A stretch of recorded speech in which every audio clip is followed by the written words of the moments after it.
Hi everyone, welcome to J chemistry. So guys, IISc Bangalore यानी कि Indian institute of science Bangalore में कुछ positions आई हुई हैं यहाँ पर, और ये वीडियो मैं स्पेसिफिकली रिकॉर्ड कर रही हूँ for the position of administrative assistant.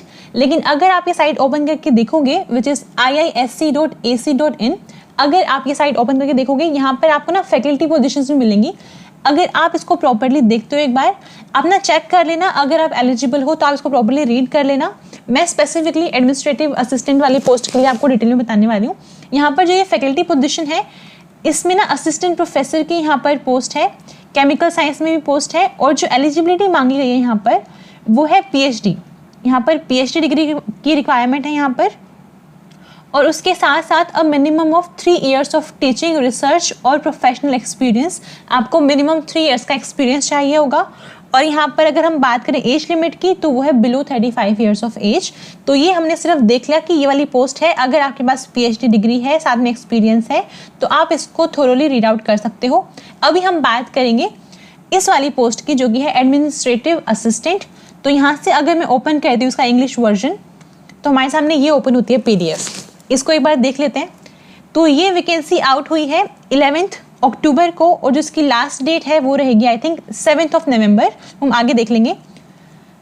अगर आपको इससे रिलेटेड कोई भी क्वेरी आती है, कोई इन्फॉर्मेशन आपको जाननी है, तो ये इन्होंने ईमेल ID दे रखी है, इस पे आप ईमेल करके पूछ सकते हैं जो भी आपको जानना है, जो भी आपकी क्वेरी है। अभी आगे देखते हैं कि पोस्ट तो है एडमिनिस्ट्रेटिव असिस्टेंट की। यहाँ पर नंबर ऑफ पोस्ट हैं 85, जिसमें से 37 जनरल कैटेगरी की हैं, 22 OBC, एंड देन ऐसे करके बाकी आप ग्रुप में देख सकते हो। अगर हम बात करें एजुकेशनल क्वालिफिकेशन की, मैं पहले ही क्लियर कर देती हूँ, जो ये वाली पोस्ट है एडमिनिस्ट्रेटिव असिस्टेंट, इसमें केमिस्ट्री का कोई रोल नहीं है। अगर आपके पास ग्रेजुएशन की डिग्री है, चाहे वो कोई भी सब्जेक्ट हो, आप फिजिक्स साइंस से हो सकते हो, कॉमर्स से हो सकते हो, इनफैक्ट आप ह्यूमैनिटीज़ आर्ट्स वाले सब्जेक्ट से भी हो सकते हो। इन्होंने यहाँ पे कुछ भी मेंशन नहीं कर रखा है। बस एलिजिबिलिटी ये है कि आपके पास बैचलर्स डिग्री होनी चाहिए विद मिनिमम 50% मार्क्स। तो अगर आपकी ग्रेजुएशन हो रखी है, कंप्लीटेड है, तो आप अप्लाई कर सकते हो। लेकिन साथ में एक चीज़ ध्यान से देखना, इन्होंने मार्क्स के साथ साथ लिखा हुआ है यहाँ पे इंक्लूडिंग लैंग्वेज पेपर्स, यानी कि आपके पास कम से कम अपने एक लैंग्वेज वाला जो पेपर है वो आपका होना चाहिए ग्रेजुएशन में। जैसे फॉर एग्जांपल कुछ कॉलेजेस में ऐसा होता है कि आपको किसी एक सेमेस्टर में कोई एक लैंग्वेज पढ़ाई जाती है। वो लैंग्वेज कोई भी हो सकती है, इंग्लिश, हिंदी, कोई भी हो सकती है लैंग्वेज, लेकिन आपके पास कम से कम एक लैंग्वेज होनी चाहिए वहाँ पर। तो ये यहाँ पे कंपल्शन है, लैंग्वेज वाली बात है जो मैंने स्पेसिफाई कर दी। यहाँ पर आपके परसेंटेज 50% मार्क्स लिखा हुआ है यहाँ पर, और साथ में कोई भी लैंग्वेज का पेपर होना चाहिए, उसके मार्क्स को मिला के 50% होनी चाहिए आपकी, ठीक है। And basic knowledge of computer applications, यहाँ पर कंप्यूटर पढ़ा है नहीं पढ़ा उससे फर्क नहीं पड़ता, लैंग्वेज पढ़ी होनी चाहिए ग्रेजुएशन में, लेकिन कंप्यूटर की आपको बेसिक नॉलेज होनी चाहिए। अगर हम बात करें एज लिमिट की, तो अगर हम देखें जनरल कैटेगरी के लिए, तो जनरल कैटेगरी में एज लिमिट है 26 years, और यहाँ पे मेजर की जाएगी, यहाँ तक काउंट होगी एज, यहाँ पे काउंट की जाएगी, 7 नवंबर को काउंट की जाएगी। ओके, बाकी सारी जो अपने पास रिजर्व्ड कैटेगरीज हैं उनके लिए रिलैक्सेशन है एज में, वो आप देख लेना अपने अकॉर्डिंग। जनरल के लिए 26 years रहेगा यहाँ पर। अगर हम बात करें पे मैट्रिक्स लेवल और पे की कितनी रहेगी, तो यहाँ पर आपको मेंशन कर रखा है 21,700 प्लस कुछ अलाउंस जो होते हैं वो भी आपको साथ साथ मिलेंगे। ओके, इसके बाद यहाँ पर मेन देखते हैं कि अगर यहाँ पे केमिस्ट्री या कोई स्पेसिफिक सब्जेक्ट नहीं पूछा गया है तो सिलेक्शन कैसे होने वाला है।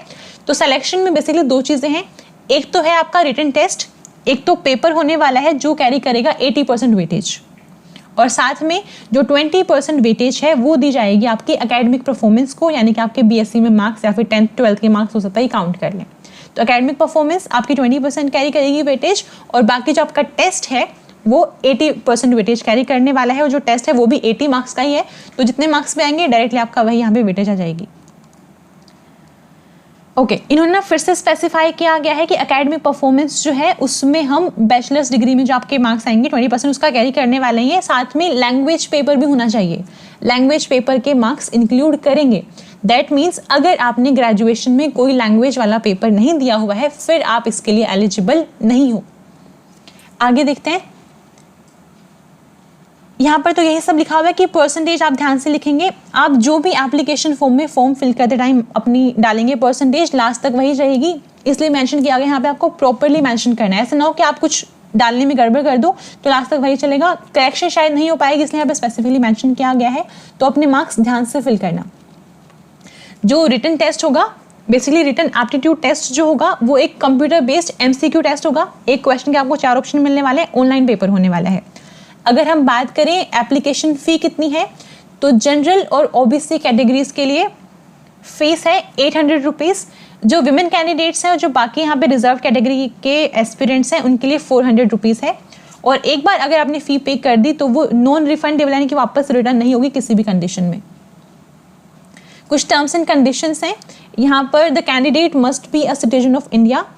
और उसके बाद ना ये एक इंपॉर्टेंट पॉइंट है यहाँ पर, वैसे तो ये परमानेंट जॉब है लेकिन इसमें अगर आपकी ज्वाइनिंग होती है तो स्टार्टिंग के 2 इयर्स आपका प्रोबेशन पीरियड रहेगा, उसके बाद आपको परमानेंट कर दिया जाएगा। और यहाँ पर इन्होंने एक चीज़ और भी बोली है, जब आप फॉर्म फिल करेंगे तो साथ में आपको क्या चाहिए होगा, एक तो अपना टेंथ का बेसिकली मार्कशीट, 12th की मार्कशीट, आगे आके BSc वो सब आपका मार्कशीट चाहिए होगी, और साथ में अपना रिजर्व कैटेगरी सर्टिफिकेट आपको चाहिए होगा। ये सब यहाँ पे दे रखा है। बाकी अगर कोई अभी रिसेंटली कहीं जॉब कर रहा है तो आपको NOC चाहिए होगा फॉर्म फिल करने के लिए। ये सारे पॉइंट्स आप अच्छे से रीड आउट कर लेंगे, मैं सिर्फ मेन पॉइंट्स आपको क्लियर कर देती हूँ। यहाँ पर एक चीज़ और लिखी गई है कि कैंडिडेट्स अगर वो एलिजिबल हैं और अप्लाई करना चाहते हैं तो लास्ट डेट का वेट ना करें, जितना जल्दी हो सके फॉर्म फिल कर दें, क्योंकि लास्ट डेट पे फिर वही होता है, रश होता है, आपका फॉर्म कभी कभी सबमिट नहीं हो पाता है। ओके, तो रजिस्ट्रेशन आप कब से कब तक कर सकते हो, 11 अक्टूबर को ये रिक्रूटमेंट रिलीज हुई है यहाँ पर, और लास्ट डेट इसकी रहेगी 7 नवंबर। तो अगर आपको फिल करना है तो यहाँ तक आपको फिल कर लेना है 7 नवंबर तक। ओके, इसके बाद एग्ज़ाम कैसा होगा, यहाँ पे ना देखो मेंशन कर रखा है पेपर का लेवल क्या रहेगा। पेपर का लेवल रहेगा 10+2 लेवल, यानी कि 12th लेवल तक का आपका बेसिक लेवल रहने वाला है। तो अगर आपको लगता है कि केमिस्ट्री के अलावा बाकी सब आप थोड़ा सा कर लेते हो, वर्बल एबिलिटी हो गया, ये सिर्फ एप्टीट्यूड वाला पोर्शन है, तो ये आप ट्राई कर सकते हो। यहाँ पर पेपर रहेगा टोटल 1.5 आवर्स का, यानी कि 1 आवर 30 मिनट्स का पेपर रहेगा। इसमें जो क्वांटिटेटिव एबिलिटी है उसके आएंगे 16 क्वेश्चंस, हर एक क्वेश्चन 1 मार्क का होगा, ऐसे इन्होंने अलग अलग मेंशन कर रखा है। जनरल अवेयरनेस के 16 क्वेश्चंस आएंगे, then logical and numerical reasoning के 22 क्वेश्चंस होंगे। ऐसे ही कंप्यूटर एप्लीकेशंस की नॉलेज, जो बेसिक नॉलेज 10+2 लेवल की, उसके 10 क्वेश्चंस रहेंगे। ऐसे ये सब मिला जुला के आपके टोटल 80 क्वेश्चंस होंगे और 80 मार्क्स का ही पेपर रहेगा, और ये रहेगा 1.5 यानी कि 1.5 घंटे का पेपर रहेगा आपका। और जो सिलेबस है, सिलेबस भी यहाँ पे डिटेल में मेंशन कर रखा है, ये सारा सिलेबस है।